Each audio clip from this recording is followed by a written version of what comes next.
All right, here we go. What's We up, have man? pop music royalty in the building right now. What's up, my man? Aaron It's a pleasure to Carter. be here. Wow, pleasure to have you here. Big fan. Oh, yeah.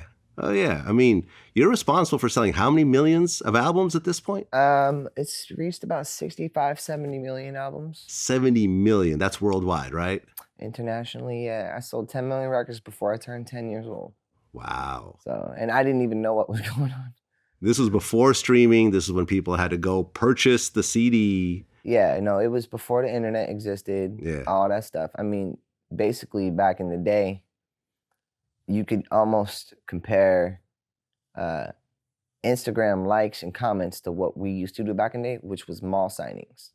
Right. Exactly. So that's how you would connect pure to pure, face to face with people. Even if it would just be a second of time, it's no different than what correlates with Instagram, a second of time. No, that's a great way to look at it. So, and I did so many mall signings. I would bust, that's what we did. You shut down the mall.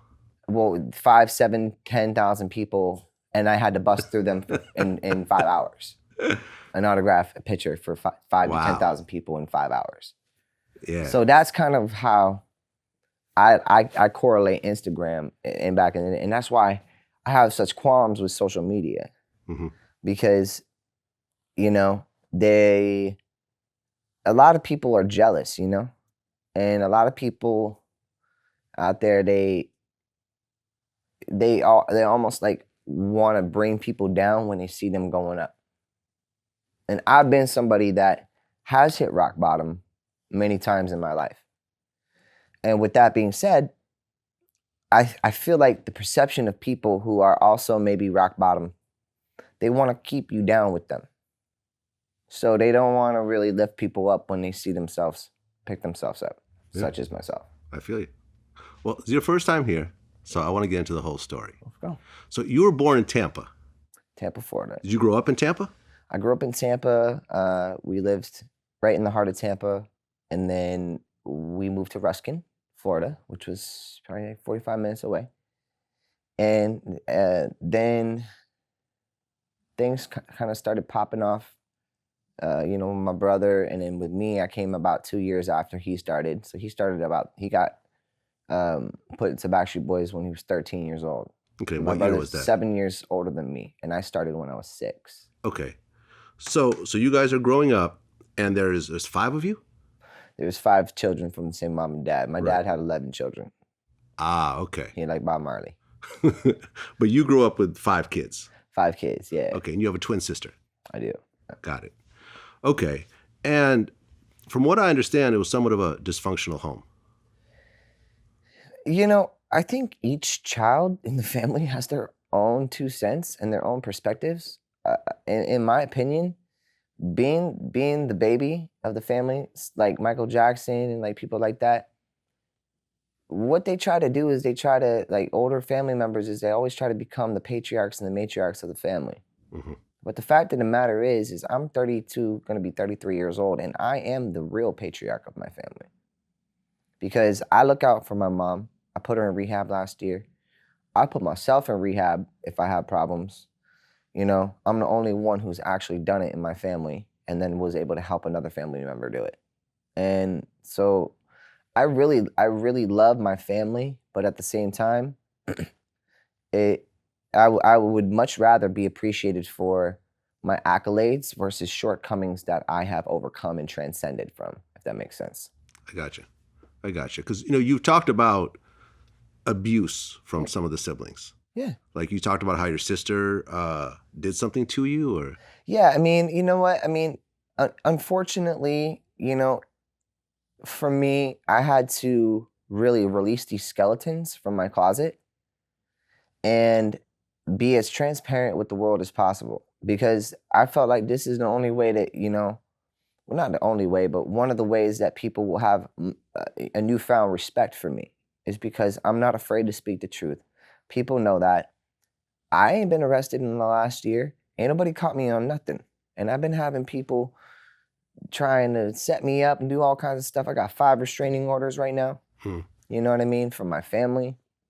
You know, when they're sending me messages on Christmas, you know, after I supposedly wanted to kill my sister-in-law and her unborn child because I broke up with my ex-girlfriend who's a crazy Russian bitch.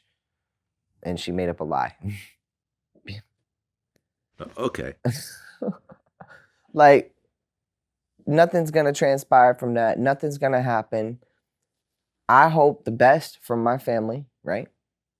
But I don't like fallacies. And I don't like it when I'm shining the light on somebody else for their agree, for them to try to turn around and make it about me. Because I will tell you right now, I'm not an Orlando Brown. All right. I'm not one of these kids that didn't come back, that was a Disney star. First of all, when I did Disney, I always played Aaron Carter, by the way.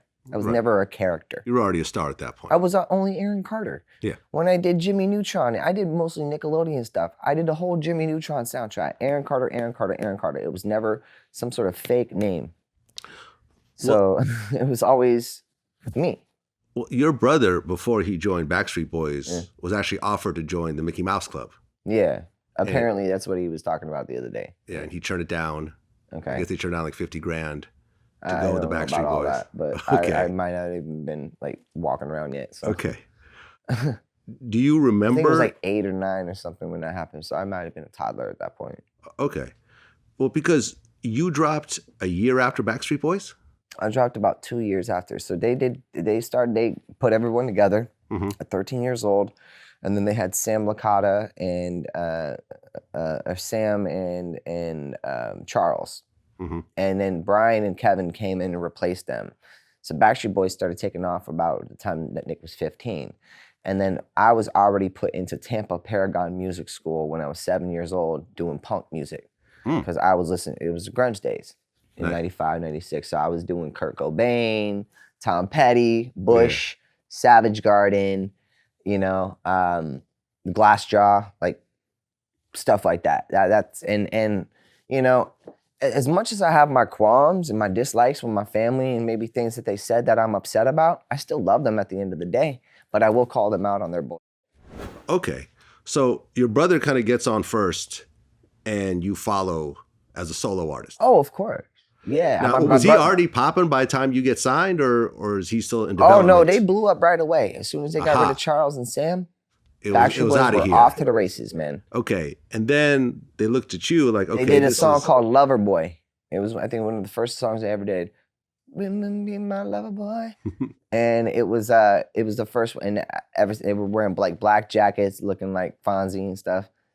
Like 1993, 94. It was cool. So. Was it kind of amazing being that, I mean, you were what, 6 years old, seeing your brother blow up like that? Well, the cool part about it actually that worked in a mysterious way is because I produced my own music, you know? And on my last album, my Love album, we're almost at 2 million record sales. Yeah. You know? Some great songs on there, by the way. Thank you very much, man. Yeah. Love wins, you know? But it's just... Yeah. You know, I'm just really proud of the, you know, the body of work that I was able to create after coming back after, you know, so long. It was crazy. You get signed around 6, 7 years old, and was Lou Pearlman already in the picture in terms of management or production company? Well, it was Lou Pearlman and Johnny Wright that ran Transcontinental Records. Okay? Right. So they were partners, all right? And Johnny Wright, who still manages Justin Timberlake to this day, he managed me on and off, you know, throughout the course of my career. Not right now, I manage myself. But they told me years later that my first single, Crush on You, they did it as a joke. Okay. They wanted to see, oh, well, you know, here's Aaron, you know, he's spunky, he's fun, he's always coming to the studio with Nick and, you know, watching Max Martin make all their music, and that's why I wanted to be a producer. That's what it meant a lot to me. But like, I mean, wait, what was it? Well, go back to the beginning. Well, I was talking about Lou Pearlman. Well, I mean, Lou Pearlman, you know, he owned Transcontinental, and he did all the blimps and all the stuff and all the banners, and then turned it into a record company. He got New Kids on the Block, you know, and they started with them, Backstreet, NSYNC, me, and then Britney Spears, you know? So that was like, and then they would always call Backstreet Boys, NSYNC, Aaron Carter, and Britney Spears. Lou Pearlman would always call us his Fantastic Four. Yeah, he was a powerhouse. Because we at were that the ones, point. we were the 4 artists that he had that were making hundreds of millions of dollars. And So we selling were called the Fantastic Four. and selling hundreds of millions of albums. Like, Correct. You guys Correct. were really destroying it. I don't think you could really compare it to anything these days, as big as that was. It'll never be like that again. Yeah. And not until I start hitting the music again. Yeah. And like Jive, Seriously, because everybody doubted me, man. They were like, oh, and when I released my album, they were like, someone said to me, oh, it shows what great producers can do for you. And I said, go check the credits. I'm the producer. Thank you, though, for the backhanded compliment. Well, you dropped your debut album in 1997. Yeah. Self-titled. Self-titled. Aaron Carter. And you sell 1 million copies right away. We sold 1 million copies in like 2 months. It went platinum and gold in over 50 countries. It was insane. I was a little child, and I love my life. That's why it's like, you know, there's different stories from the family. Oh, they did this, parents did this. We had great parents, man. What got in the way was money, cosmetics, superficialities, and fame. Okay, because as a child entertainer, there's a law. The Coogan Law. Paul Peterson go. created the Coogan Law in 1970. All right, and it's called Paul Peterson, the child actor, Coogan Law. 50% of your whose money. parents stole all his money. Correct. So they made a law after him. So my parents decided to find a way to get around that. Okay. And when I turned 18 years old, I got hit with $7.8 million of taxes that they didn't pay when I was 11 and 12 years old. Wow. And all the penalties. So then I had to fight that. And when I turned 18, I got trust money. I got my trust money, but they wanted to take all my money away from me right away. Because of taxes. Yeah, and because I was the only one that had money. and then I have to go spend a few years, build myself a bankruptcy case with no money, really. I went broke. I was completely like reckless with my money. Shoes and this and cars and all this stuff. Stupid. And then I end up booking a gig at the Fantastics for 500 shows. I did 500 shows straight in an off-Broadway play called the Fantastics because it was the only place that would hire me. And I wanted to go back there. $654 I made a week living in New York City. Okay? So that I went from like hundreds of millions of dollars, stealing, bankruptcy, and then while I'm doing the Fantastics, they garnish my wages and levy my accounts. The $600 something they take from you? Okay. Yeah, and then I get the bankruptcy though. I get a Chapter 7, and the judge gave me a full discharge and said, you have 2 options. You can put your parents in jail for failing to abide by fiduciary responsibilities for 10 years each, or we're gonna give you a Chapter 11 or 13. And I said, I will never let you put my parents in prison, no matter how dirty they've been to me. And the judge goes, well, I'm gonna give you a Chapter 7 just because you said that. And my attorney in the back, my litigator, Jan Michael Morris, he started clapping his hands. He goes, you don't even know what just happened. A Chapter 7 is a full discharge, and they go and they pay off all the stuff because it's your responsibility. So I got to start over. Okay. So first album goes multi-platinum worldwide, and then your second album, Aaron's Party, Come Get It, which you dropped in 2000, sold 3 million like in the US alone. Yeah, it did a total of like 9 to 10 million worldwide. So it went diamond. You have a diamond album. They never gave me my diamonds. You didn't get your official diamond plaque, but No, it still went but diamond. they owe me like 4. Jive Okay. Records is owned by RCA. Y'all can send me my diamonds now. What was it like to be, okay, because by the age, by 2000, you were what, 12? By 2000, I was about 12. Yeah. 11. I was 11. I'm 11 going to 12. You've now sold over 10 million albums. Yeah, worldwide. Just with the first album. And then that was an album that was made for Europe, right? And I did Crush on You. Johnny Wright was like, this is going to be, we're going to see if it works, but it's kind of a joke. And then Crush on You blew up. I got a record deal that night from Ado Records. That night, because I opened up for my brother in the Backstreet Boys. My first concert I ever did was in front of 50,000 people at 7 years old. I got a record deal that night. Yeah. That night. And it worked out for everybody. And it worked out for everybody. Yeah. Yeah. Okay. Maybe except for me until I got about 28, 30 years old and started figuring out. Start digging into everything. Well, yeah, and just really understanding that you don't need a bunch of team of people of yes men around you. You need to be in charge of your own business.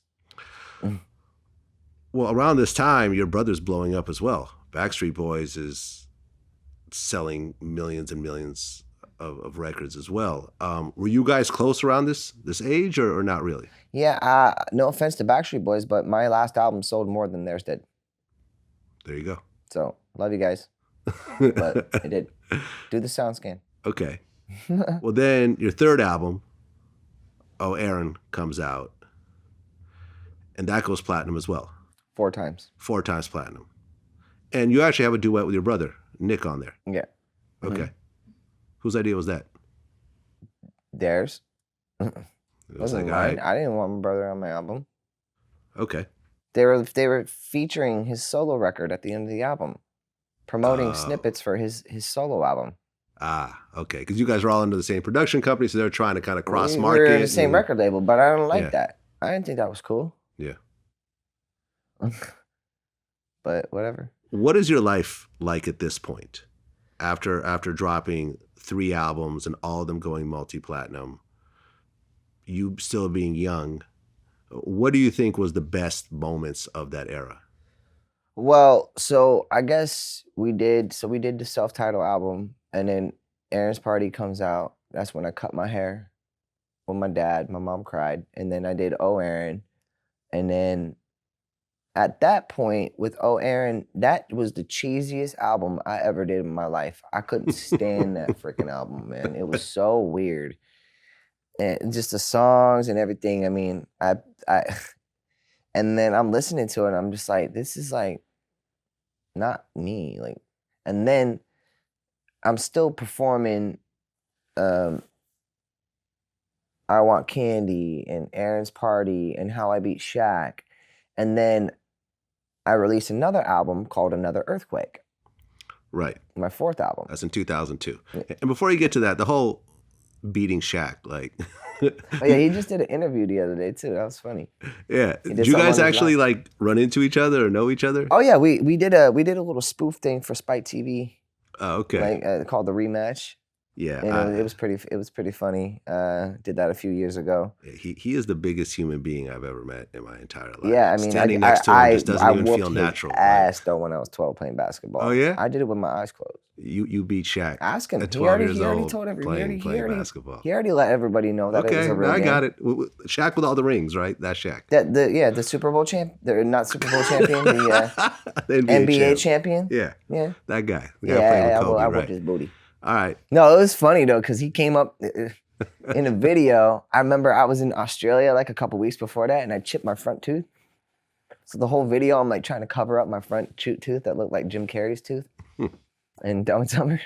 And he pulled up in his Mercedes, and it had the Superman logo on it and everything. I was like, man, I love Shaq, man. It was an honor for him to come because he came and he just was there, man. He didn't charge anything. He was there. He had a great time. Shaq's cool, man. I did a mixtape with him at one point. I mean, we're cool you know, Florida, Orlando, like, you know. Yeah, that Florida whole vibe. people kind of like that recognize each other. So. Okay, so then your next album, Earthquake. Yeah. It comes out, I guess it debuts at number 18 with like 41,000 sold, but then it dropped to number 41 on the charts. Right. And it ends up being your least successful album. Which was crazy to me because it was my favorite album I ever did as a child. Because I had Do You Remember on there. I had When It Comes to You, To All the Girls. I had some really great records on this. And the guy that sings, No, it don't break even, no. He wrote Do You Remember and produced it. And it was one of the most incredible songs I did at that time. And that's where I wanted to go. I wanted to be respected as a singer and not just like these songs that were rap songs that were written that people are still like, it's cool. Like you guys can like party and like reminisce and stuff like that. But I'm not a nostalgia store, man. Like you're not gonna, you know, that's not who I am. And that's not gonna be my legacy. My legacy now is the fact that I did great when I was younger. Went through some family turmoil. Everything shattered. But now I waited and I learned how to produce. And I went to school for it. I got tutored, Full Sail, all of this stuff. Mentored under certain people like Deadmau5, you know, Okay. and Mark Batson and Scott Storch and some really great guys. I studied bass nectar. So I'm really into making music is my passion. Like it really is. So that's why the Love album, when I produced it, man, I'm proud of that, man. I got 500,000 followers, okay, on Instagram, but I have almost 1 billion streams now on my last album. Yeah, I mean, sooner or later, is that like 90 million views on Spotify alone? That's your biggest song on Spotify, and that's off your self-produced album. But I want to talk about real quick on Earthquake. Yeah. You're 15 at the time. 15, Yeah. 15 going on. That album ends up being actually, your I last. was 14. 14, okay. Yeah, almost about to be. That was your last album on Jive, and then it seems like right afterwards, your parents filed a lawsuit against. Well, we did a greatest hits, one more album. Yeah. You did the greatest hits with Jive after the fourth one, so the fifth Yeah. one was the greatest hits, and then You sued Lou Pearlman. we sued Lou Pearlman. Yes. Now, And I looked into Lou Pearlman's story, and outside of the group, is it US5 or US5? US5. US5. That's the only group that worked with him that didn't sue him. Every other group sued him and won for fraud and misinterpretation. Lou was apparently signed as the 6th member of the Backstreet Boys. Yep, he so was. he would get a cut of everything the Backstreet Boys. Guess what? I don't blame him. Okay. Why not? He put all his money and time, invested everything into that group, and gave them their careers that they still have today. Okay. I'm not going to be the one that's going to be like, oh yeah, Lou Pearlman's. No, I'm going to tell you I like to pet sharks backwards. Okay. Well, he was also busted for a $300 million Ponzi scheme. 290 million. Yeah, he embezzled. Yeah. You know, that a lot of money to rebuild Church Street. I was 17 years old. I did my last single with him when I was 17 years old. My dad took me back after my parents divorced, and my dad took me back to Lou Pearlman and signed a shady deal with him right before I turned 18. I released a song called Saturday Night. It immediately went gold. It was the first song I ever produced, and that I did pretty much by myself, and with another producer named Aaron Aceta. And I'm a very instinctual person, so I already picked up what was getting put down. So about 5 months before he was incarcerated, and right before I turned 18, I told everyone I quit. Well, Lou was also accused by Rich Cronin of the group LFO of attempting to molest him as a boy, and also claimed that he was molesting other kids. All right, well, how am I supposed to speak on that, man? Sometimes I feel like people be making these crazy accusations just to get some sort of attention. And you know what? That's nothing against anybody who has suffered sexual abuse, because guess what? I am one of those people. All right? So with that being said, I don't know what to believe. But you've never had anything happen bad with? Lou never did anything weird. Okay. I've known Lou since I was a little child, man. Nothing. He was a big Papa Bear. He's like a Santa Claus, man.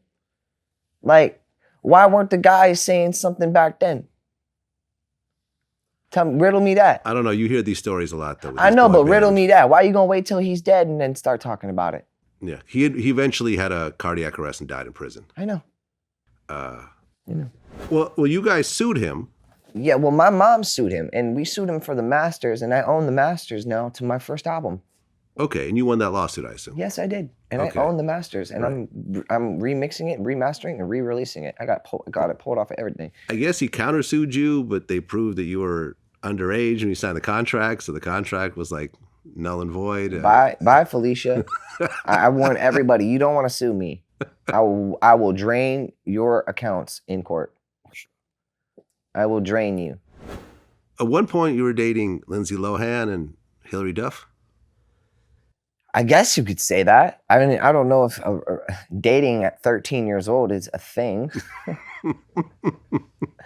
I mean, what were we doing? Playing Snake on our iPhones and building Legos together? Okay, so it was just kid stuff. It was just kid stuff, man. People try to make big spectacles out of a bunch of stuff, you know what I mean? And Aaron's in this love triangle and all that with misconstrued information. Yeah, okay. Well, guess what? I sorry, baby, but like, I think when women meet me and they lose me, they become really scorned. And I've gone through a lot of counseling and therapy and couple relationship stuff, and obviously 4 times in rehab, that's what you do. You learn how to set boundaries and certain things. So like I'm very protective of myself. And as I got older, looking back on like Lindsay Lohan or even my first girlfriend, Amanda Bynes, yeah, it was my first girlfriend, Amanda Bynes. Yeah, she's had a rough patch. She has too. And I wish her all the best. But I will tell all y'all out there, or all the Orlando Browns, the Amanda Bynes, everybody out there, you guys can turn your lives around, but you got to realize there's more to life than just fame and fortune and money and cosmetics and people's perceptions. Remember this. What someone's opinion of you is none of your business at the end of the day. Yeah. And I keep having to make that a mantra to myself and just keep to that. But at the same time, being a people pleaser and what I do, of course, people's opinions or things they say are gonna, hurt at times. And anyone who says that that does what I do, they're lying to you. Well, at one point, you guys do the reality show, House of Carters. Yeah. In 2006. Mm-hmm.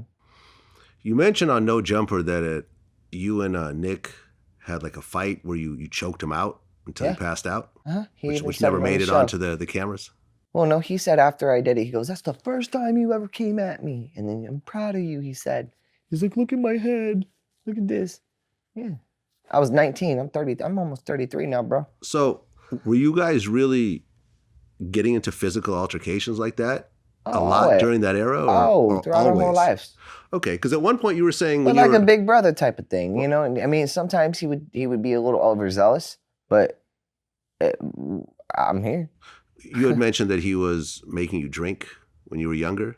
Yeah, I mean, he would do that, but you know what? Like, right now, our family's been through so much in the last year, and my brother just had a kid, and my twin sister just had a kid. They got restraining orders against me.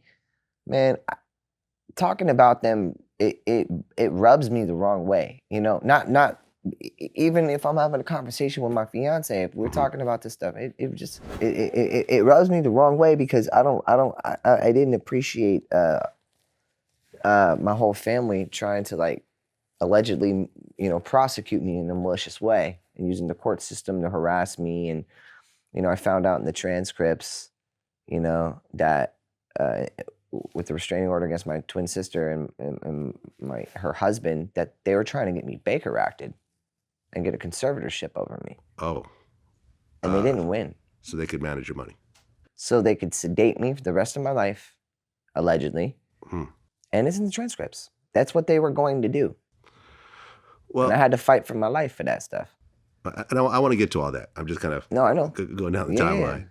Okay, so 2006, you get engaged to Playboy model Carrie Ann Paniche. And I guess it was like a grand opening, grand closing kind of. No, it was actually a publicity stunt thing that we were doing in Vegas at the comedy store, comedy club in Vegas. So it was just like a publicity stunt thing. Okay. It was. I think I had too many martinis that night. So. And they were like, "Come on stage, Aaron, and do this little skit." And I'm like, "All right." And it was all the half-baked guys from the movie. And I was like, "Man, I can't not turn this down. I love these guys." Oh, Chappelle? Dave Chappelle, Fish. What's Fish's name? I know you're talking about. Howard something? I don't know. Fish. Okay. Yeah, Fish was there, and I was a big fan of Fish. So I was like.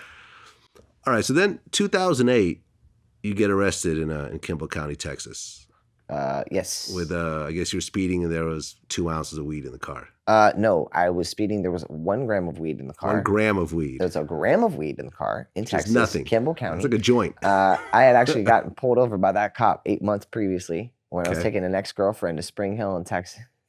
And I get out the car and they recognize him. He's like, "Hey man, just, be honest with me, tell me what's up." And I said, "Hey, there's, I just came from California. There's probably some bud or something like that in the car." And he's like, "Well, feel free to," I was like, "Well, feel free to look, probably something in there. Like there's crumbs and shit on the ground." Like, and so he arrested me. I went to jail for 2 days and just made some homies, made some friends in the pen. Like, and then 2 days later, I get off and they drop the charges because of medical license. And so I have no criminal record. Okay. Was that the first time you got arrested though? First time, yeah. Well, Okay. no, I got arrested when I was 15 for a concealed weapon. Oh, okay. Why were you carrying a concealed weapon? Because I was drug dealing. Okay. And because my parents weren't paying me money. So right. I was So I heard about ecstasy this. And you were actually dealing coke and ecstasy because I was dealing coke, ecstasy, and like that. Yeah. At 15. Yeah. Being Aaron Mostly Carter. Ecstasy though. The Keys wanted the ecstasy. Aaron Carter, the diamond selling artist, is selling drugs because his parents aren't giving him his money. Doesn't that sound kind of crazy when you say it out loud? Not really. I'm a hustler, man. Okay. Gotta But I do what mean, you how gotta much can do. you really make when you're... I will Hey, not- man, you look kind of familiar. I will not disclose that information. I'm just saying, though, like, Put who it this do you way. sell Put to? it this way. When I started 4 months later, my dad cracked open my safe and found 100 grand in there. Okay. And was like, "Where did this money come from?" All right, you moved And some I weight. said, I got you. I don't know. I've been saving it up for my per diems for the last 15 years. Your parents were basically just not giving you anything, even though you were making millions of dollars? No cards, no credit cards. All I had was a cell phone. That's it. Okay. And then I had chores. I had to shovel the sand and the keys. What, was your brother going through the same thing with your parents? No, he wasn't even around. He was gone when he was 18. So when he was Oh, 18, I right. was Oh, by 11 years 18, old. he was already gone. You He were left. the last. We didn't see him anymore. Ah, got it. He left everybody. Got it. Okay. So you turn 18 and then suddenly you're like, well, there is a trust put aside for you. Yeah, $4.4 million I had in the trust. But then... But I went to Guitar Center and I spent $500,000 in 2 hours on all studio stuff to invest in myself. Yeah. To learn how to be a producer. Okay. And I haven't stopped ever since, and now it's actually paying off. Well, 2009, you joined Dancing with the Stars. Yep. How's that experience? It was troublesome. Karina and I started dating halfway through. She broke up with a fiance for me, and then we started dating halfway through, and then we broke up towards the end, and then we lost. So, and then after that, I actually after Dancing with the Stars, I ended up in when was this? What year? Dancing with the Stars was 2009. Then I ended up in rehab. Right. Yeah, because I went to Orlando, and I started,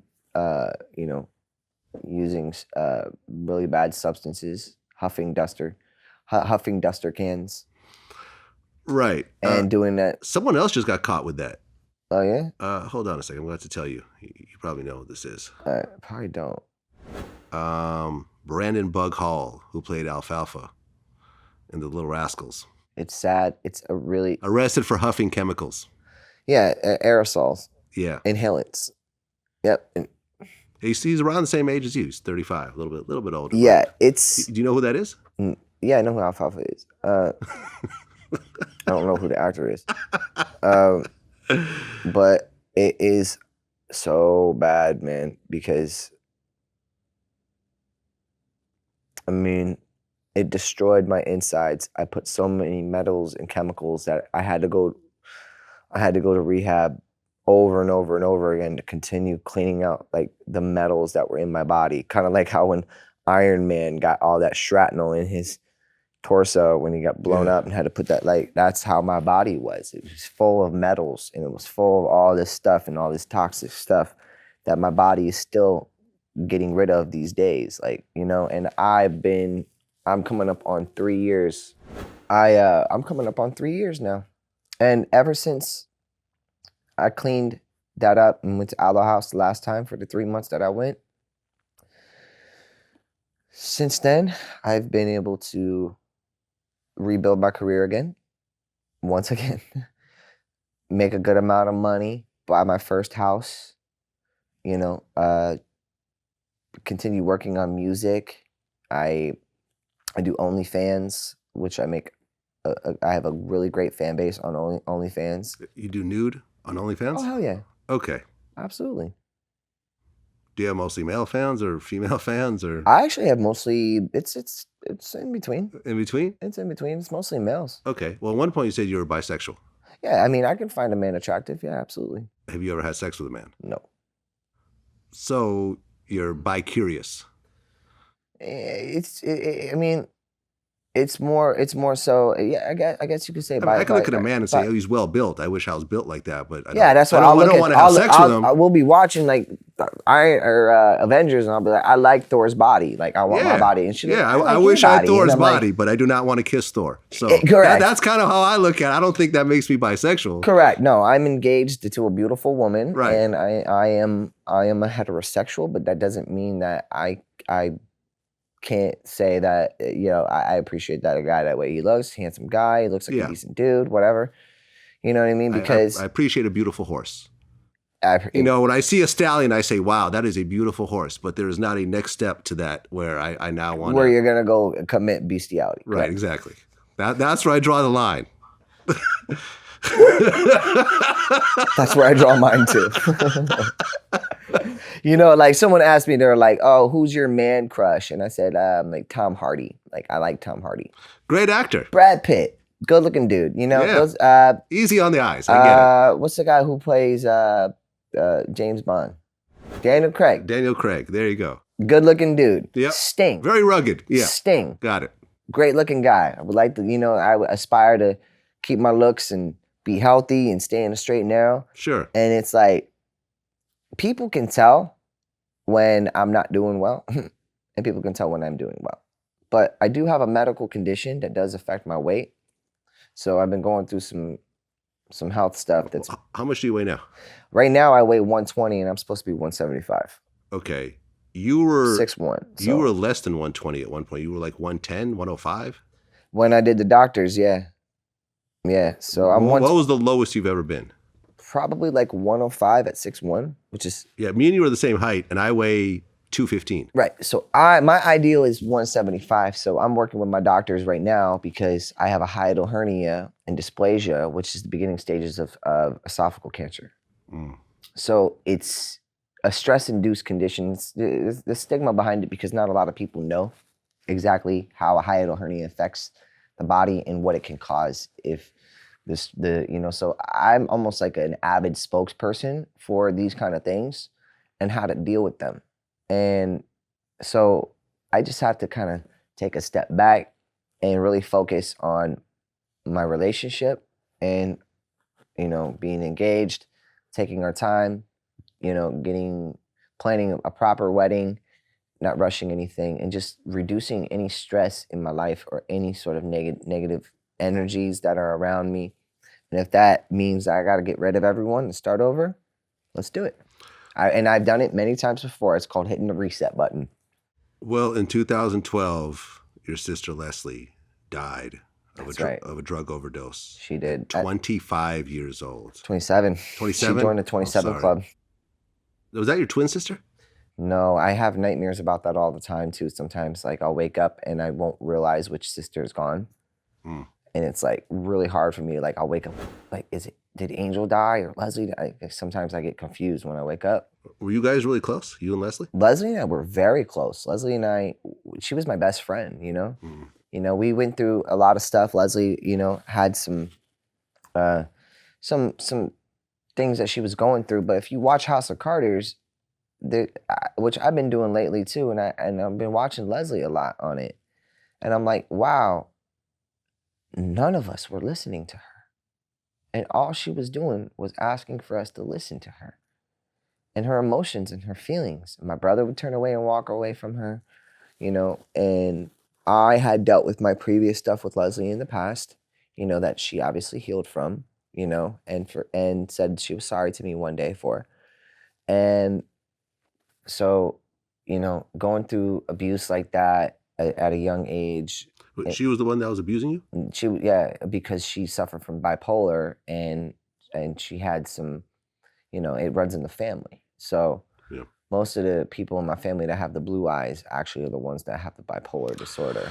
Yeah, my friend Disco D, who was bipolar, he ended up hanging himself in his mother's house. I mean, that was a rough one to go through. It's horrible, and there's such a stigma behind it. I did the doctors recently with my mom when I took her to rehab, and they were clipping things where I said to them, I said, everyone keeps trying to tell me I'm diagnosed schizophrenic and bipolar and manic.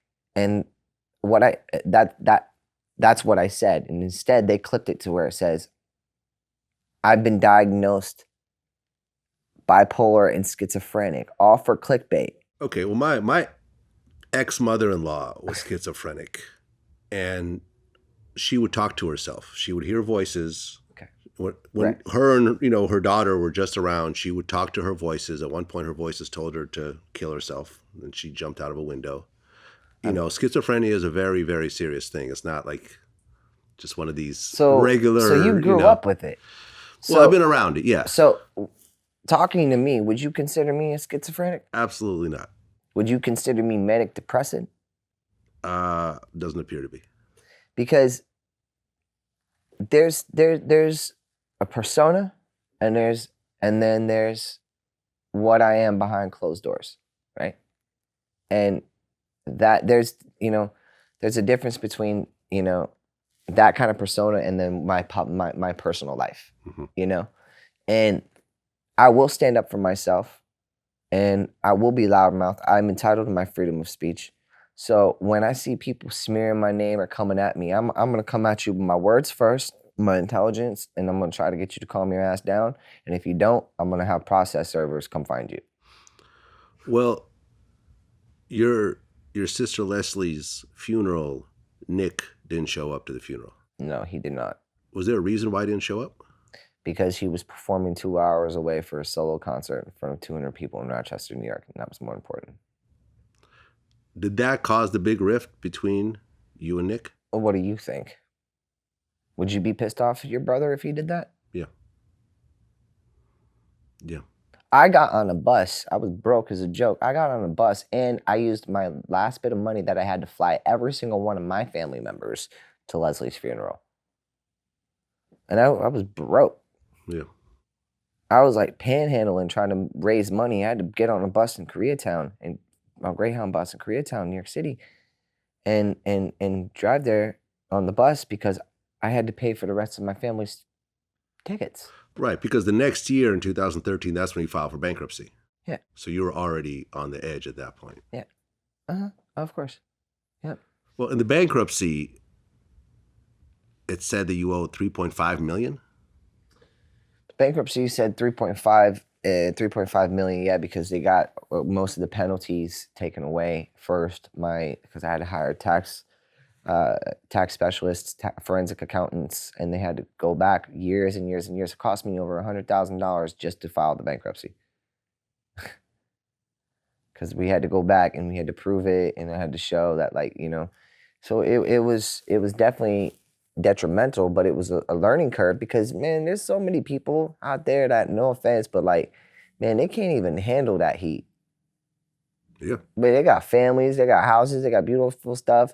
And what, you can't handle the heat because you think you're going to lose $10 million, but you got another $10 million stored away, so you're going to leave your family? I can't stand that stuff. I'm a fighter. Well, I think around 2016, and you had mentioned this in your No Jumper interview, that's when your brother Nick was accused of raping Melissa Schumann 15 years ago. Yeah. Did you know Melissa? I know of Melissa. Okay. But what I will say in regards to this is when I got on Instagram Live with Melissa Schumann, that's when all the restraining orders came after me right after. Aha. Okay. Right, because she So put two tried and two to together here. I guess she tried to file a charge against him, but it was past the statute of limitations. Correct. 8 years. Yeah. Yeah. Although I heard that this law has changed. Well, that's what I heard. You know I was what? talking to a reporter friend of mine, and like that one guy. Hopefully they'll just arbitrate and pay. He can pay everybody off or whatever it is allegedly, and just I don't care. But the fact of the matter is when I speak, I don't get cease and desists or defamations of character or slander. You know why? Because I'm telling the truth, and there's circumstantial factual information that backs it up. So therefore, if you do send a lawsuit like that towards me, anybody out there, I will countersue you and I will win. Because I have the factual information. It's freedom of speech and it's public knowledge. Well, but at the same time, let me explain something. Not to interrupt you. No, go ahead. There are going to be people out there that are they're going to make lies. They're going to make fallacies. They're going to want attention grabs. They do it to me. They want to label me as a pedophile and all this kind of crazy stuff. And it all started happening right after I started talking to Melissa Schumann. Where is this whole pedophile thing? Because I was kind of doing some research and I was seeing some accusations, but I had no idea what they were even about. So basically, with what I do, I've been doing this since I was a little kid, right? So not only are like the older sisters really my fans, but their younger sisters are my fans too. And a lot of the times what they'll do is they'll lie about their ages, right? So there was this girl, I'm not even going to say her name, but she's getting handled. We'll take care of it, my attorneys and I. But she was coming to me at the Fantastics when she was like 16, 17 years old, which is consensual, by the way. But when she did come, I was given a heads up by a lot of people that she was lying about her age. So when she kept showing up, I kept telling her, go away from me, get away from me. And now she's all over trying to say, oh, Aaron Carter groomed me and all this stuff. Well, no, fuck you. Like, absolutely not, because I got the screenshots of you, and then I ended up hooking up with that girl 4 years later in a threesome. Okay. All right? And she chased me 13, 15 hours, driving everywhere from North Carolina, from Georgia to Florida, from here to there. It's bullshit. It's bullshit. I will literally, I have no qualms with addressing it. People who are scared of that kind of shit, they don't talk about it. They won't look you in the eyes like I'm looking you in the eyes. Facts. And they won't do that. Oh, I can't, you know what I mean? Like, no, I mean, that's what they'll fucking do. No, we're living in the Me Too era where you could accuse anyone of anything with no proof. Then why weren't you doing anything? It then? Like, yeah. Why weren't you doing it then? Yeah. You know, and then same thing goes for like Melissa Schumann. Okay, well, why did you wait till the statute of limitations exceeded? Yeah. You know, the time frame. Well, by 2017, you're doing various tours. And there's a situation with your drummer? Oh, yeah, my drummer, he stole some money from me, and then I turned around, I fired him, and then he broke my jaw in 3 different places. And then it was for a charity gig for a 7-year-old girl who's not going to be around for about 2 more weeks. So I ended up firing him at sound check. I turned around, I said, man, I can't work with you anymore, because he said, oh, the gig was for $27,000. I said, that's a weird number. And so, and then I get in the car with the dad, and I said, oh, it was for $30,000, right? And the dad goes, yeah. So I looked at Petey and I go, all right. So you pocketed $3,000 and you maybe paid $3,000 for this gig. So I went to sound check and I tried to keep my cool, and then I left the sound check. I walked out, I said, Petey, come here, I gotta talk to you, man, right now. Get your ass out here. And he's a big black dude, man, but I ain't scared of no one. So I was like right in his face. But I said, you're fired, bro. I said, I've been with you for 17 years and you're going to lie to me about this stuff? I said, you're fired, man. I said, it's over, bro. You either apologize, pay me my money, or I'm turning my back on you. You could take your ass back to Chicago, right? And then I turn around and I wake up a glimpse in the ambulance with my whole jaw strapped, broken in 3 different places, cracking and clicking and popping. I couldn't even move. Glimpsed, and then I woke up in the hospital, and I finally regained consciousness after like 2 hours of basically being cold, knocked out, because he sucker punched me when I turned around, and he broke my jaw. And then he left Washington, D.C., got out, ran away, because cops were looking for him. And then I went back by myself, and I re-broke my jaw in 2 other places just so I could finish this concert for this little girl. Oh, wow. So you actually sang that night. I had to do it for her. She was not going to be with us for too much longer, and I had to fulfill my duty. That's dope. Well, that same year, 2017, your dad, I guess, takes your tour bus and goes to Florida. Yeah. Well, I'm the one who suggested that he did that. Okay. To get away from his ex-wife. Ex-wife. And he ends up dying. He died. And do you know how he died? We don't know. We don't know if there was some suspicious stuff that happened with the ex-wife, because he died on the day that he got the divorce papers from Ginger, from his ex-wife. He died that day. My father was also allergic to morphine, and her father was staying with my dad and that man in the bus while they were divorcing, and that man took morphine. So you think that maybe he was given morphine and killed? Absolutely. I'm sorry for your loss. My dad died a few months ago. So. And when Leslie died, she was found by the EMTs with whole Xanax pills lodged in her throat, undissolved. And then I was told later that she got into a fight with Ginger, and Ginger knocked her out in the shower and then gave her a concussion. They laid her down to sleep, and then she died. Ginger is your dad's ex-wife. Yeah. So I'm coming to get her. So you're saying Ginger had something to do with killing both of them, killing your sister and your father? Absolutely. Okay. And I'm not going to stop until I figure it out, until I get to the bottom, and I haven't stopped. Now, does your mom? And then she took all my dad's assets, everything that he left behind for me. Oh man. I was supposed to inherit 500 curio relics because all my dad's side is all veterans. 500 curio relics. Then my family gets my gun license, or the TRO, which gives me an EPO in California if you get a TRO in California, right? So, but I get my guns back in a couple months. So. Well, does your mom go into rehab around this time? When? Around the time your dad died. No, I put her in rehab last year. Okay, so that happens later. Yeah. Okay. Yeah. When my dad died, you know, it hit her hard too.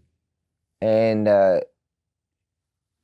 I just saw her plummeting and just drinking herself to death. And listen, I'm a recovering addict, you know what I mean? So it's important for me to not have any triggers. It's important for me to keep up with my aftercare. It's important for me to get rest and live a healthy, prosperous lifestyle. Not like, and no offense, Orlando and all those people, not like the way you guys are doing, man. There's other options out there for you. There really is, man. You don't have to like limit yourself and put blinders on thinking that fame and fortune is all that it is. I've made hundreds of millions of dollars, if not over $1 billion in my career alone by myself. And I will tell you, money is the root of all evil.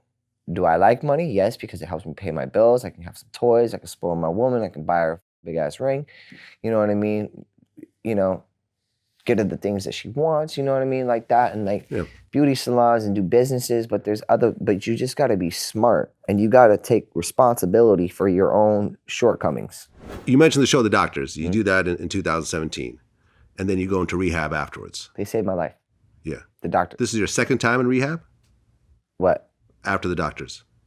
No, after The Doctors, I went to rehab, and that was the last time I went 3 years ago. And then I put my mother in. Okay, so you went to rehab twice? 2 times total? I've been to rehab 3 times. 3 times. Yeah, I went to Betty Ford Center, and then I went to Alla House twice. I mean, at the time, you know, that you did The Doctors, you were 115 pounds. Correct. At 6'1". 6'1". Yeah. Terrible. It's terrible because you'll get people out there that'll body shame you. I mean, it's crazy because if people look at like my grandma, Native American Indian, they look at my grandpa, Scandinavian. My grandpa was a pole vaulter. We were all skinny, you know. We're not supposed to be chunky monkeys in our family. Well, after you get out of rehab, the next year, that's when you dropped the Love album? They actually, Sony and Steve Zapp, they did it in such a very weird way. They decided to release my album when I was in rehab, man. In rehab. But what's the point, since you can't promote it, obviously, in rehab? Correct. Yeah, the point is look how bad Aaron's doing. Go pay attention to him. Let's clickbait Aaron some more. Ah, okay. And Sony owes me money. That was the marketing. Sony owes me money. Rehab. That's why everyone keeps trying to attack me and destroy all my money-making things and my shows and my concerts, because I'm calling out on all the people that owe me money. Well, yeah, I mean, that album, sooner or later, like I said, does Where's my money? 90 Sony Records, million. pay me my money. And that was your first album in how many years? Michael Jackson, man, told me never to sign with Sony Records, and now I know why he did. Michael Jackson told you never to sign with Sony. Because he had a bunch of problems with Sony. He went on stage and flicked them off and said F you to him. Okay. How well did you know Michael Jackson? Very well. Really? I have his jacket, man. You have Michael Jackson's jacket. Which one? Yes. The one that we did at the Jackson 5 25th anniversary special, all Swarovski crystal. Oh, that one. Yes, that one. What was Michael Jackson like in person? He was fun. He was jubilant. When he was around people that had good energy, he was cool. He could be himself, but he was very introverted and he was very upset at the world because he told me, he said, Aaron, I came out with Bad, Thriller, and Off the Wall, and I came out being really tough like a young brother, and I did it, and then these people just started attacking me, and I'm a pedophile, and I'm all this stuff, he said, and then he's like, I had to change it. He's like, I had to go to Human Nature and Heal the World and Earth Song, and he says like, I was almost forced because I came out portraying a bad image, which he wanted people to take him seriously and be like, don't mess with me. Like, beat it. Yeah. Yeah. Bad album, Off the Wall, Thriller. Those are all three aggressive albums. Yeah. If you think about it. Then he changed the game up. And Human Nature was on Thriller. Yeah. Okay. Yeah, but that was the segue into it. No, I feel you. No, yeah, he became softer after Bad. Yeah, he had no choice and there was no social media around then. There was just news. Had you been to Neverland? Yeah, I smashed his birthday cake in his face. Okay. When you hear about the allegations, Huh? Did you see Leaving Neverland? Did I see Leaving Neverland? I think I watched a little bit of it. Isn't that the thing that, what's his face did? Wade? Yeah. Did you know Wade? Yeah, Wade was the guy who pretended to be my brother on the Aaron's Party interlude albums because Nick wouldn't show up. So Wade Robson came and did it instead and pretended to be Nick. Okay. So when you hear that Wade all these did little skits in Aaron's Party, it's Wade Robson. When you hear that Wade Robson claimed that Michael Jackson was molesting him and now he's suing the Jackson estate and so forth, well, what's your take on that? Who's suing? Wade. He's suing the estate. Yes. Him and the other guy are both suing. Why can't y'all go out and make your own money? Get a job at freaking Starbucks or something, man. Come on. I mean, Jesus Christ, bro. Like, sorry to use the Lord's name in vain, but like, yo, man. Why you gotta go after him? He's got kids. He's got an executor of the estate that runs it Great Raffle. Like, I don't understand why. Don't you see the pattern? They wait till they're gone to accuse them of being pedophiles. So nothing improper has ever happened between you and Michael. They don't do that to me. They're calling me a pedophile. So nothing improper. And I'm alive. So nothing improper between you and Michael Jackson ever. Absolutely not. Absolutely not. It's full. I mean, I'm writing a book, and I'll talk about it a little bit more in depth when the book is finished. Mm-hmm. But absolutely not, and that's why I'm so appalled by it. It doesn't make sense to me. It doesn't make sense about Lou Pearlman because he never did anything like that to me. Mm-hmm. It never made sense with Michael Jackson because he was nothing but nice and kind and loving to me. I smoked weed with Michael. Okay. How old were you when you knew him? I was 15, 16 years old. Okay. I did the song What More Can I Give? He called me in to do the song with Luther Vandross.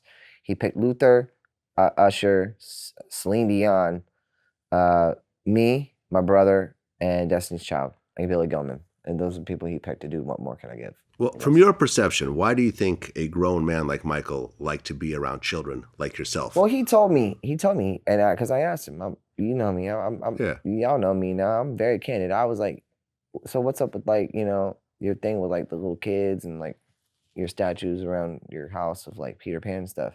It's like, what's up with that? Why'd you call it why are you calling it Neverland? Like, you want to live forever? Like, no, he's like, he started giggling and he said, because the best way in the music industry to stay relevant is to always keep instilling a positive message into the younger youth and showing them different sides of life. Like, for instance, like even me, like I invited a family over to our house the other day that we just met in the parking lot that their brakes broke down. 4 kids, 2 parents, so they could swim in the pool because it was really hot. You know what I mean? And so there's the mentality that he had, and I spoke to him 2 weeks before, he passed away, and he said, "Man, I just can't take this anymore, man. This is Really? yeah." He's like, "This is it, man. This is the final curtain call for me." He said. So you guys kept in contact all for these years? years. Really? Yeah, up until right before he died, and when he moved into the other place out in Beverly Hills or wherever it was at. And yeah, well, I mean, I think it was tough because everyone loved Michael Jackson, but then he started getting all the plastic surgery. And so people started looking at him a little weird. Do you know why because that happens? Why? Body shaming. Mm. I get fillers in my face, man. I don't care. But it's because I get body shamed because I have high cheekbones from being Native American Indian and I'm skinny here. Yeah, well, Michael Jackson's mom said he had a vitiligo and he didn't want to look like how she described a spotted cow. So that's why he bleached his skin. Exactly. So it's like he went through that. And when I would hang out with Michael, he would always have like a parcel or whatever. What is that? The umbrellas, like parcels, what are they called? Okay. I think that's what they're called. So he would always have like these parcels, right? And every time I was at Neverland, I was like, put that shit down. And I make his ass go out into the sunlight. Parasol. A parasol. Yeah, I never even heard of it, but yeah. Yeah, he'd wear masks all the time. It's kind of funny how I made him take the mask off, went outside. I made him put the parasol down. I was like, dude, just jump in the pool, man. Have some fun. Like, there's nobody around. Stop tripping. I always was telling him that because he was so concerned about everyone else's opinions about him all the time. And I learned from people like that. And I'm like, you know what? I'm not going to let that kind of behavior affect me. How bad did you get affected when you heard about how he died? I was just shocked. When death hits me, it hits me in a really different way. I kind of just become shocked and I introvert myself and like I'll have really like bad like girl cries for like 3 seconds and then I'll try to like back to normal. Okay, I'm fine. And then but any death stayed, it's sad because you got to remember Ernest Hemingway said this, not every man, truly lives, but every man dies. You know what I mean? Yeah. So we all take the same path in life. Well, August 2019, there was a situation with Lena Valentina, your ex-girlfriend. Yeah. Where she reportedly threatened to stab you? She did. She did stab you. She threatened to stab me right in front of my real estate agent and right in front of her husband. And that's why she got in a lot of trouble. She tried to troll me and then she gave up after I broke up with her. I started dating a new girl after I broke up with her a month and a half later, and then she came to the house and lied to the police and told them I was overdosing on drugs inside and had them break out the back door, and then just to see who the girl was inside. Okay. And very, very, very toxic, bad relationship. Someone who just, I really don't have anything nice to say about that person. So I would rather, what they say. If you ain't got nothing nice to say, don't say it at all. Anything at all. No, I'm just kidding. You. Okay. Well, seriously, it's just like I don't know what it is. Like,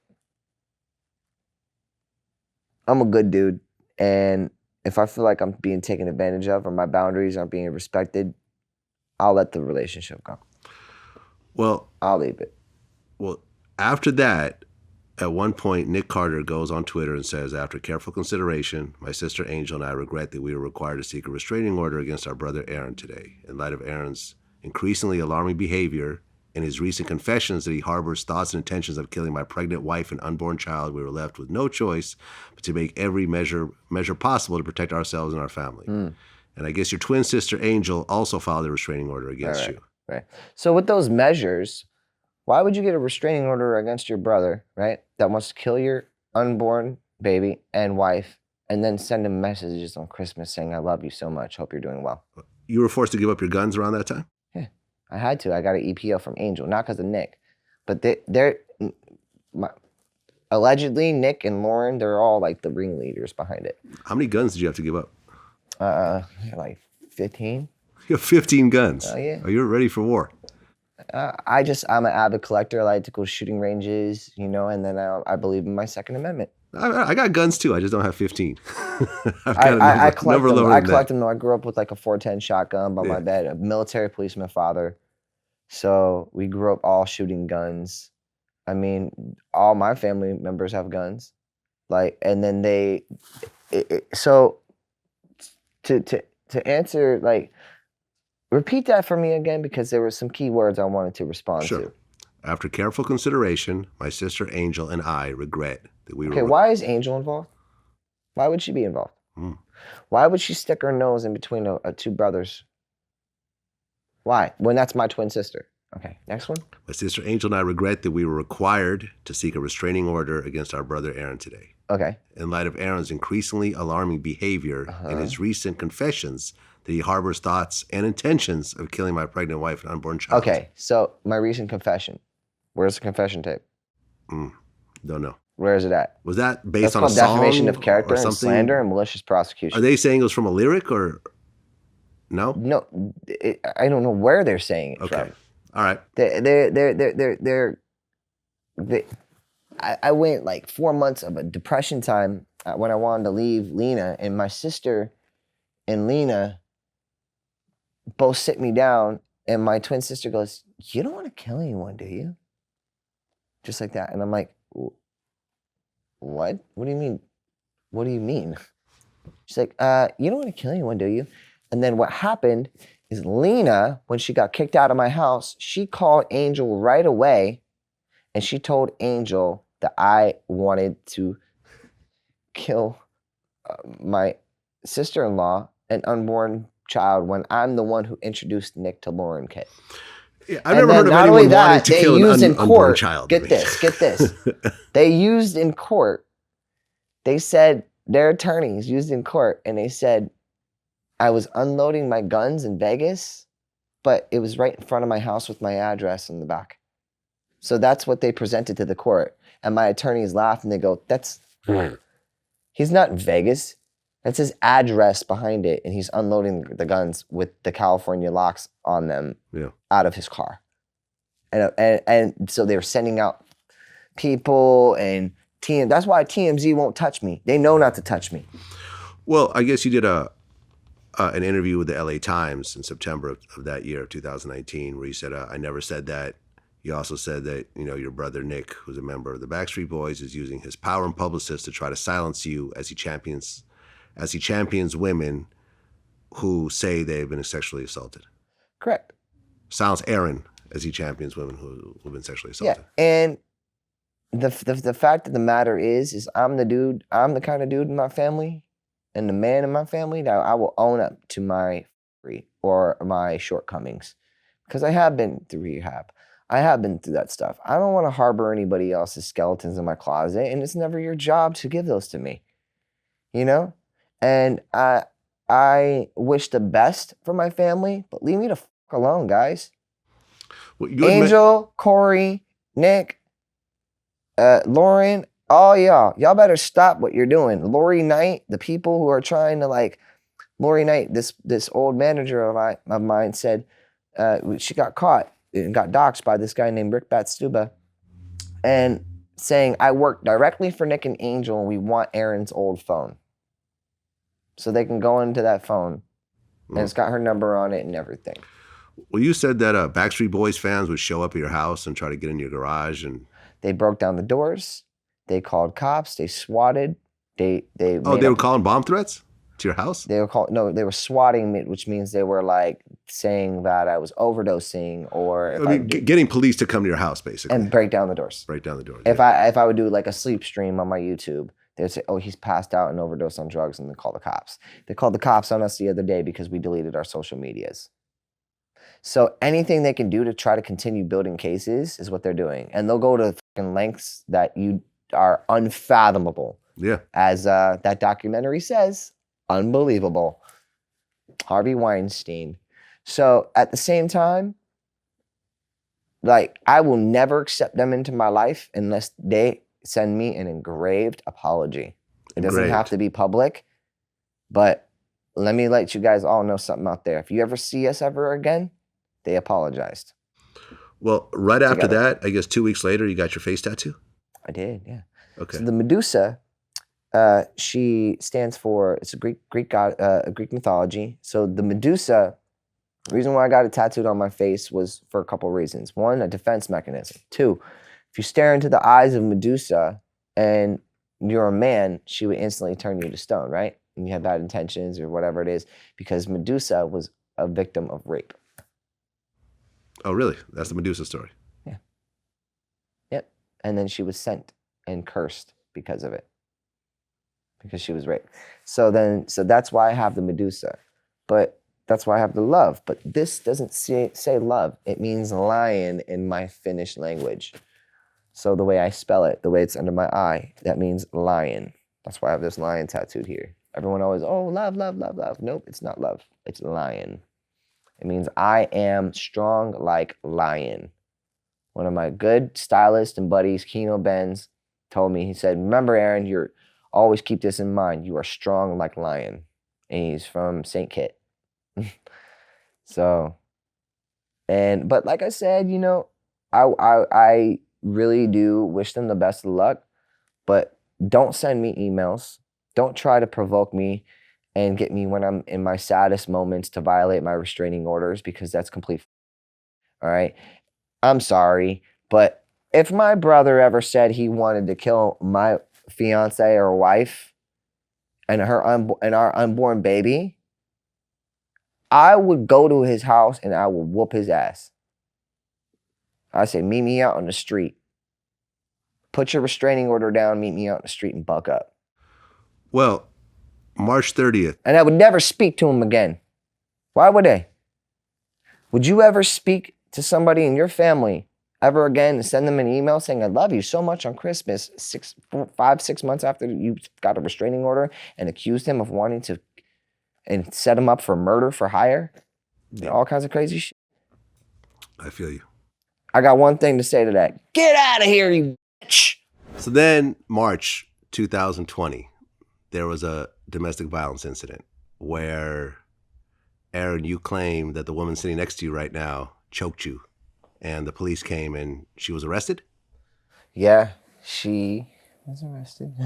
For the first time? For the first time, yeah. It was, I mean, she was going through hormones and stuff while being pregnant, where we didn't know that she was pregnant.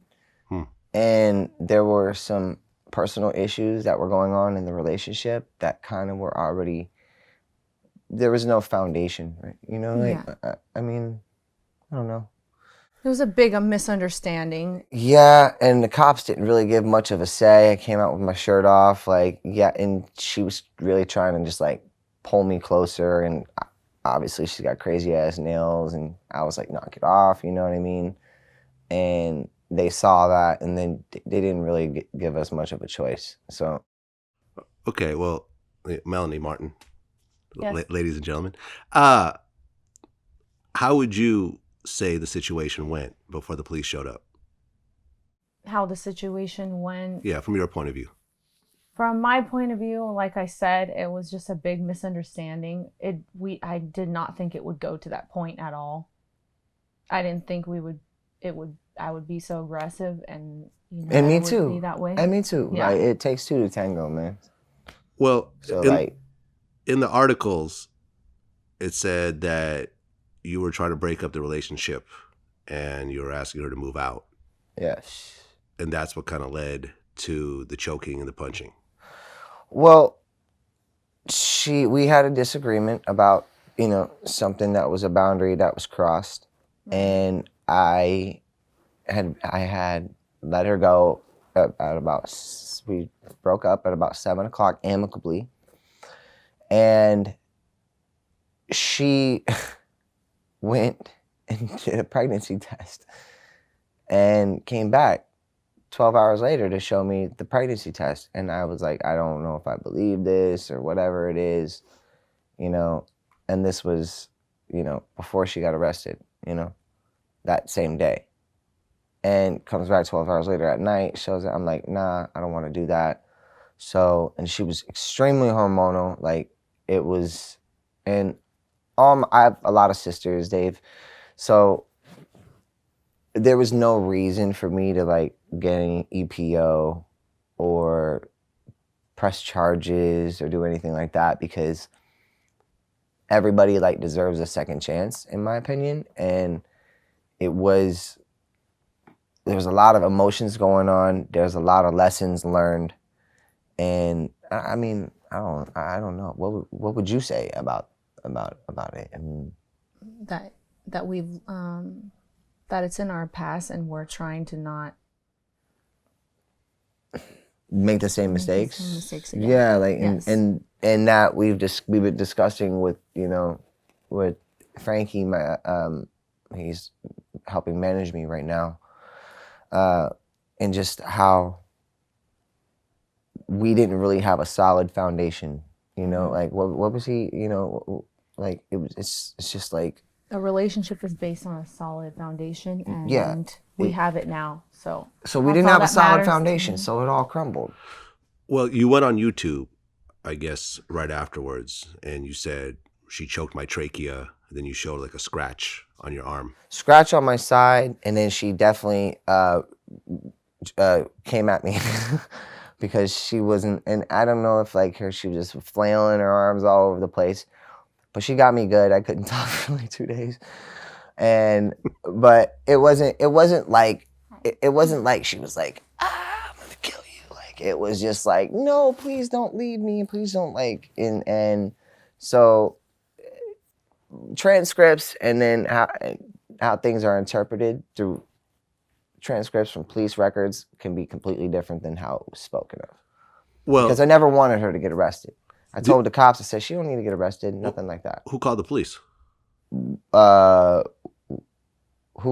don't know who called the police. No, not none of us. The cops did, or YouTubers? I'm not sure. We don't know. Were you guys live when this was happening, like on Instagram or YouTube? No, we weren't. No. We weren't live. Okay. We weren't live, and So it's a just neighbor, people maybe? like stalking, lurking, leeching, moochers, like people trying to make a quick buck off of some, like, it's just, that's kind of how they, they come at me, and no disrespect, and not in an egocentric way, but like, yes, I am on a steady incline right now, and I'm not gonna stop letting people know that, and that's mind, body, and soul. So it's more than just the like success or career.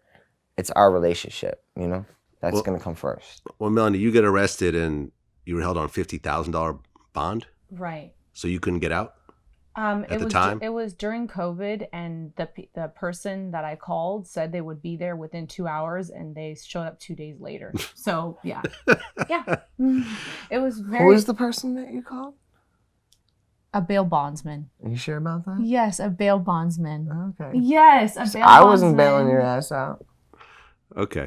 I didn't know your phone number. Oh. I didn't even know his phone number to call him. Oh. Well, that'll be your next tattoo, considering you have Aaron there. So we'll just Yes. put my phone number underneath it, Yes. or maybe a barcode. Okay. I'm just kidding. Okay. All right.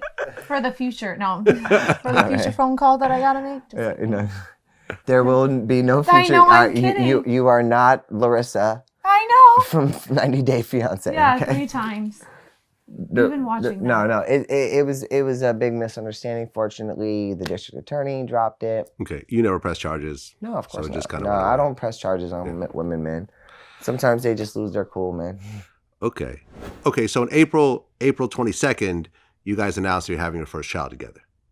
Correct. Mm-hmm. So 'cause Yes. you were pregnant during the whole arrest Right. situation. Yep. So then right after the arrest, 7 you guys days announced, later.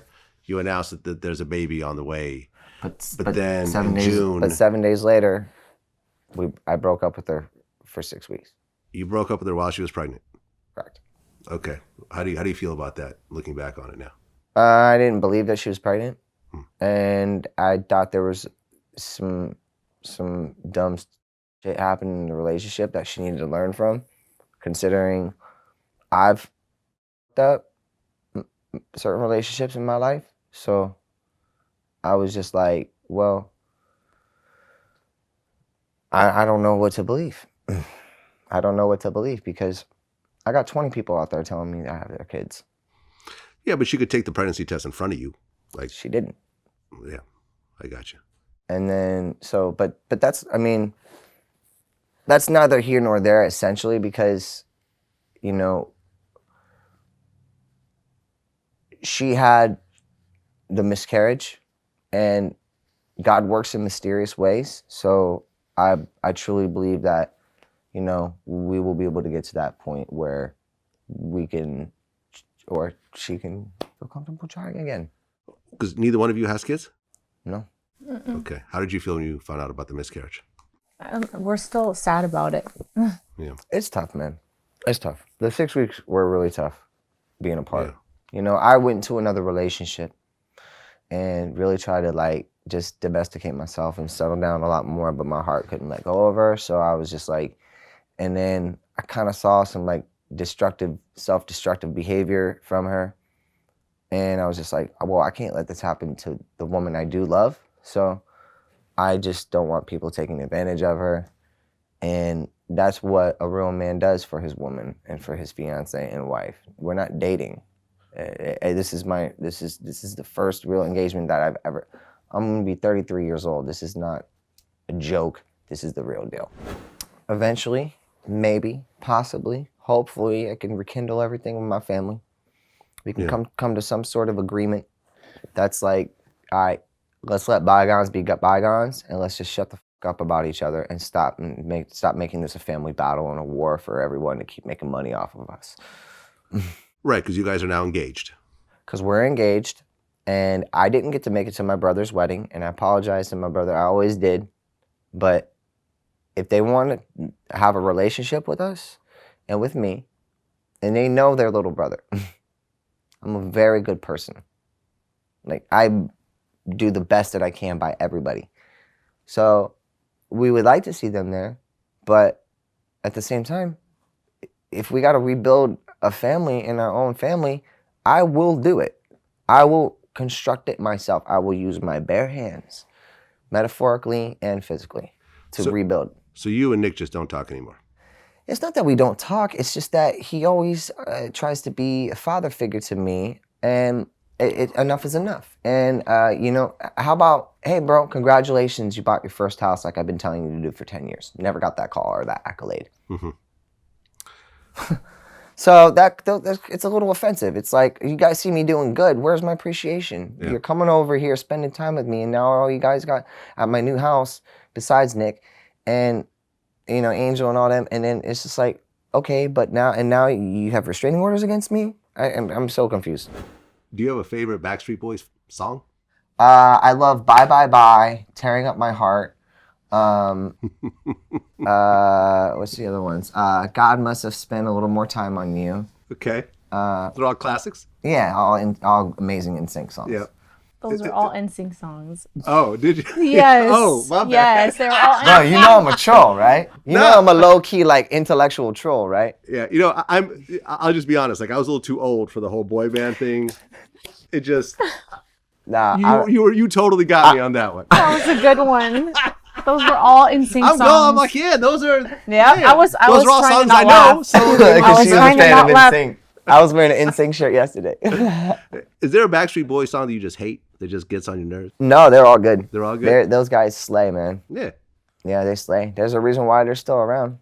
Doesn't mean I like I like all of them or their fan base. Yeah. Because there's their BSB gang stalkers and their mommies and everyone trying to smear my name. And when my brother does an interview, all you see is comments about Aaron on his posts. So it's like, hey man, enough is enough. Let's put a stop to this. And it's gonna take two brothers that's gonna be able to do it.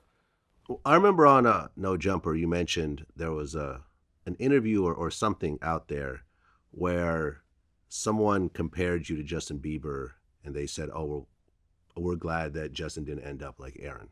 You know what I'm talking about? Aaron Rosenberg did an interview a week later with Billboard magazine. Aaron Rosenberg is Justin Bieber's entertainment attorney. His name is Aaron Rosenberg. Okay. I released my Love album after almost 15 years of being gone in the game, Billboard does an incredible article for me. Awesome. Thank you, Billboard. But a week later, and guess what? I've been doing this for 24 years. I know the monopoly in the industry. Questions are approved, especially by an entertainment attorney. The first question that they asked a week after I released, they did an interview with Aaron Rosenberg. After my article, incredible. I was like so happy and stoked. I'm like, cool, Billboard's got my back. A week later, Aaron Rosenberg, he approved a question allegedly that said, how did you get Justin Bieber to not turn out like Aaron Carter? And that was very offensive, all right? Yeah. And at least pay homage, which Justin ended up doing, which I appreciated. But Justin paid. Yeah, he said, "Oh, I bought your album when I was," and he commented me. We texted a little bit like that. Oh, I think I remember that. Yeah. So like, and texted him for a little bit, like, and then I kind of just like stopped talking to him because I do my own thing. Because I don't like to be trolled. I will troll the f out of you right back. Trust me, my army is strong. I have people working on the front lines too. Okay. So, and he allegedly started getting all these people to come troll me and do all this stuff. So I'm catching everybody in my black web. Everyone's being caught in the black web. Right. Because Logan Paul, sending trolls after me, Jenna Shay's, Selena Powell's, I don't know if Adam 22 is doing it. I hope not. We usually cool. Shane Coyle, all these people were smear campaigning and doing all this crazy shit. They literally don't stop themselves, and they're going to get in a lot of trouble. Well, I found the post. I guess Justin Bieber, when speaking about you, he said, bold move with the face tats. I respect it, but paved the way thing is With that face? Yeah. That emoji? It just says with a bunch of M's. Oh, yeah. Pave the way? What, did you pave the way when you were tickling your dad's balls and I sold 1 million records? Well, sorry, you didn't. And Justin, I went through, no offense, but like, go. Well, I was just going to say, it's not like Justin's really been the ideal artist either. I mean, between Neither have I, though. The One Less Lonely N-word video that came out, you know what I'm talking about? Yeah. He has drug problems to the point where people are watching him 24/7 and so forth. I didn't even know that. Oh, yeah. Yeah, he had drug scans, or he had brain scans, not drug scans, I'm sorry. He had brain scans and things like that. Interesting. Yeah. Well, you know what? Yeah. That's why at my age and my 3 years of sobriety, that when we text messaged, and I haven't even spoken about it until this time. Yeah, he did an interview or something of that sort. Justin Bieber gets candid about past drug addiction, getting sober. He said, I felt like I was dying. Okay. Well, that's going to happen. And that's going to happen when you... Here we go. He said, my security and staff would come into my room at night to check my pulse. Huh. People don't know how serious it got. It was legit crazy scary. Okay, so did he get the help then? I was waking up in the morning, and the first thing I was doing was popping pills and smoking a blunt and starting my day. It just got scary. Okay. Well, at least he's showing humility, which I can respect, and addressing it publicly. Yeah. I can respect that. I don't know if it's necessarily like people like that doing that, but let me explain something to Justin Bieber, Scooter Braun, and all the people out there, everybody. This is not how the music and the music entertainment industry is supposed to work. You're supposed to unite forces, and you're supposed to lift others up with what you have. If I was above Justin Bieber right now, I would help Justin Bieber, get to my level.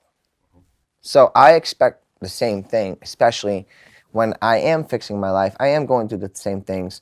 Okay, so BSB did an NKO TV tour. So there should be an Aaron Carter and Justin Bieber tour. That'd be dope. Okay? Period, end of story. If you want to squash beef, you do that and you pay homage that way. They don't have the utmost respect for you. But, I'll troll and I'll pick on people. I don't give, get over it. Get over it. I'll pick on you too, Justin. I don't give a shit. You'll do it too. So don't act like you don't. All right, pissing in buckets and shit, bro. I've done it too. All right. I pissed on sharks. It's okay. Well, you said on No Jumper that you feel like you've lost everything and lost all the respect from the industry and the labels. Yeah, well, it's not that I lost respect because I'm getting record deals out the yin yang right now. So, and I keep turning them all down because Rackus Records, my record company, which means love in Finnish, Rackus, Rackus Records was supposed to be done through a subsidiary through Sony Records, but Steve Zapp took over it instead, and I used all my money and allocated all my funds to even create the whole Love project. So under my belt with my label, I am now technically considered a major record label, even though it's independent, because of the sales and the streams that I have that coincide with Rackus Records. So now I'm taking it to a different place. So I'm the CEO of my label. I find artists, I produce them, I write them, I sign them, I pay them, I put them in real deals that they're not getting screwed over and fucked over on. Well, when you went on No Jumper, you gave him a chain. My love chain. Love chain. My most prized possession I gave to Adam. Well, I remember he did a video. They said, Aaron Hall gives Adam $20,000 chain. I spoke to him today, and I was asking about the chain story. He told me that he got it checked out, and the chain was fake. No. He's out of his mind. I've done diamond testers, all that. Well, it's what he said. Okay, well, Adam. His words, not all right, mine. Adam, give me my chain back. Okay, that's what he said. All right, well, I want my chain back then. Okay. You can keep the hoodie. Keep the hoodie. Yeah, want the chain I'll take back. my chain back. Yeah, I was there. I molded it. I was there when it was molded and had all the diamonds put in it, and I've tested it. Like, I don't know what they keep doing, but everyone keeps trying to say that about my chains. Logan Paul said that about my chain. Yeah, I think too. I heard something similar about that. Okay, so give me my chain back too. Okay. Actually, you can keep it. Fuck you, Logan Paul. Well, you said last year that you made $4.9 million off of real estate that year. So is that like your main business outside of music? I've definitely been getting a lot more involved in commercial real estate. Commercial? Yeah. Ah, okay. So that's where it's starting to pick up. And you have a weed shop coming. We're working on it right now. So we're just cultivating and getting it set up. So finding the shop, gonna buy the shop, do all that stuff. So yeah. And then we're buying a salon too. For her. So, that's her dream. That's what she wants to do. So that's what she'll get. That's dope. When's the wedding date? We don't have a wedding date. We don't have that yet. No. I don't know. You talk, baby. I'm Mr. Yippity over here. Yeah. I would like it to be, after the whole COVID, after the world back to normal fully. Yeah, and everyone's healing. And yeah, exactly. Everyone's back to normal. Economy's better. I think it's important to work on our relationship, our trust, our boundaries, things like I said. Right. We got the foundation wasn't right before the house crumbled. So it's time to rebuild the foundation and make sure that it's solid and concrete is placed correctly so that the house will not crumble. Yeah, I mean, there's no hurry. I got married for 9 months once. It's one of the big mistakes of my life. Okay, so we were like, at I first can we're relate. like, oh, she's like, let's go to Vegas. And I was like, yeah, no.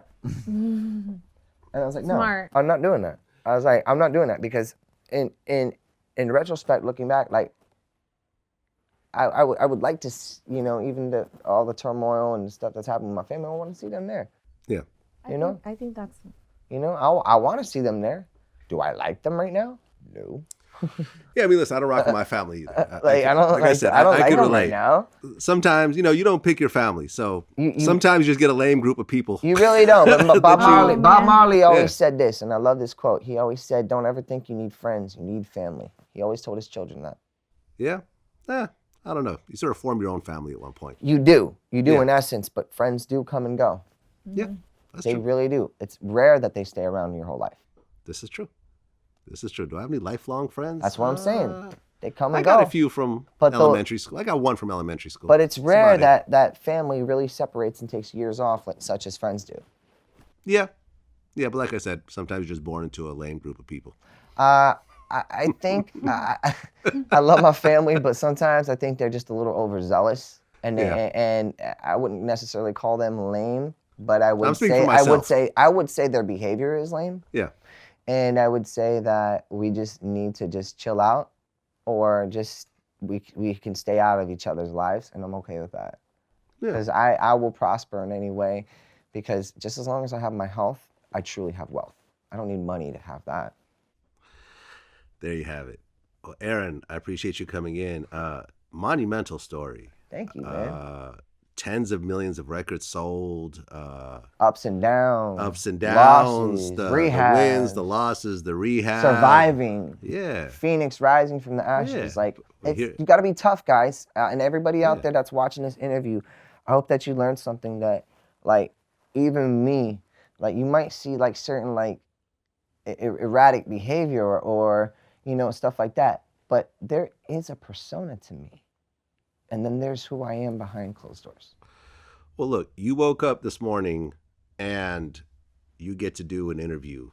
That's part of your day. You came up here in a Range Rover and you get to go back to a nice house. There's someone right now who doesn't have a job, who's wondering how they're going to pay their rent because the $1,200 check has already been spent, and they're wondering whether the eviction ban is going to continue because they haven't paid their rent last month either. So, I know. You know, and as hard as you have it, foreclosures. Yeah, as hard as you have it really well. I compared know. to the majority of the world right now. Yeah, you know what? And honestly, I feel very, very grateful. Sometimes I'll stand outside my house and be like, you know what? This is incredible, because I feel so blessed, and I thank God every day for this. And I look up to the stars and I say, thank you, Lord, you know, for giving me a chance to, like, you know, to do this again and actually have a newfound respect and appreciation for what money is, because it comes and goes. Yeah. And I just want to stay on a good incline and build our family, like, and take some time off. 24 years doing this, I deserve a couple of years off, man. Yeah, facts. Like, I've been struggling to get back. I've gotten back. I've lost it all. Like, I don't want to do those three things anymore. I just want to be domesticated and chill and just, like, you know. Yeah, but I mean, the Love album kind of showed that you transitioned from a child act to an adult act, which I would say most people don't pull off. And thank you. I appreciate, you know, we had a great team behind it. Yes, I do have some qualms with, like, Steve Zapp and Sony Records, but they know what the success was of that album, and all I ask is that the industry and the record labels do right by me if you want to work with me in my music. Otherwise, I will do it myself, just like I did with Fool's Gold when I released it, and with no label but myself, and it made the top 50 Spotify viral charts in 3 minutes with 1 million plays. You know, my last question is, you see a lot of child stars, whether it's music or whether it's movies, that as they become adults have a horrific time dealing with life. You know, we talked about Orlando Brown. Love you, bro. We talked about Amanda Bynes. I don't know you, Orlando, but you know, you see it with child actors all the time. Right. You know, from different strokes. What was you know what though? Gary Coleman, you saw. Raven's doing a good job turning her life around. Raven did pretty well. It doesn't Masked happen. Singer. She was the Black Widow on Masked Singer. She's doing a really good job. She's doing great. I'm watching her. Justin Timberlake did pretty well. Britney has some problems. Britney has a conservatorship. Britney is under all these medications, which allegedly my whole family was trying to do to me, in the transcripts say the same thing they did to Britney Spears. Sedate me and get a conservatorship and run my life. Lindsay Lohan had a lot of problems, someone who you were connected to as well. Yeah. You just see it a lot. What do you think when you look at, as someone who went through this yourself? Yeah, we can dig deep here, bro. I love it. As someone who went through this yourself, what do you think is the thing that's in common in all these cases, if there is such a thing? The ideal. What? No, go ahead, baby. No, I think they let the public get to them too much. Exactly. The idealism. Yeah. The idealism of fame and fortune, and to keep chasing after that star. But you got to remember, if we're speaking in metaphors, all stars burn out. Mm-hmm. So why keep chasing after a star? Go find yourself a new one. Yeah, I mean, Michael Jackson is the last example of what I'm saying. Here was someone who was a child megastar who became an even bigger adult But he megastar. transcended. Yeah, but he struggled. You said that you spoke to him 2 weeks before he died. He struggled with this to his dying day. Yes, he did. Yes, he did. He was sedating himself, and he was not. He didn't want to be doing it. He didn't want to be around. People were just hurting him left and right. Yeah. And it's not that he didn't want to be around. It's just that he was just trying to numb a lot of stuff that was going on with him. Yeah. You know, not even just with drugs or anything like that, but just reclusing himself internally.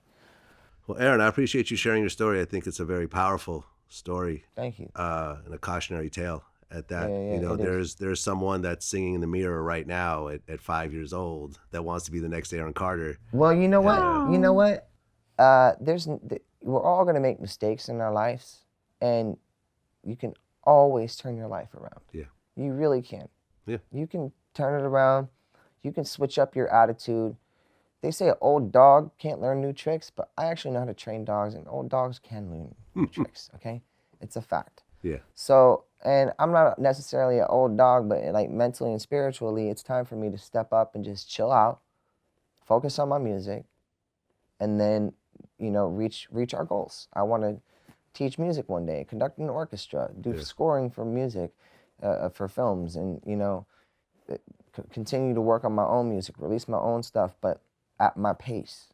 Not like, oh my God, I got to get this out right now because I'm desperate. No, I want it to be good, perfect, the best that I possibly can. It took me three years to make my Love album. It showed. Okay? So 3 years, and there's continuity. There's a continuity in it. Yeah. There's no errors in that. It flows. No doubt. All sonically it flows. So it's great. I love it. That's how we're going to end it. Aaron, man, appreciate you coming in. Yeah. Peace. Peace.